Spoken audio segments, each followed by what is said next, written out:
The Young Entrepreneur Award goes to... എന്ത് സമയം തരാൻ? കരിയർ ആയിരുന്നില്ല നിന്റെ എക്സ്ക്യൂസ്. അമ്മ, ഇപ്പൊ എന്റെ ഡ്രീം കല്യാണം അല്ല അമ്മ. കേട്ടില്ലേ ഇത്? എത്ര കൂളായിട്ടാ മോള് കല്യാണം വേണ്ടെന്ന് പറഞ്ഞത്.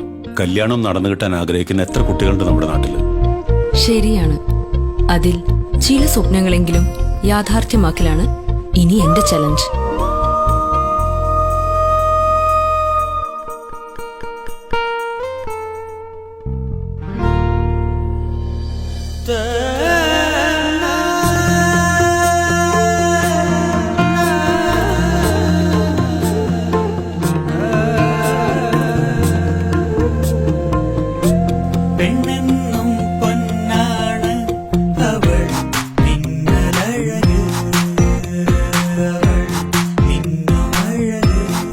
നീയാണ് സ്വർണം, നിനക്കാണ് തിളക്കം. Pazheri golden diamonds. Tradition trending.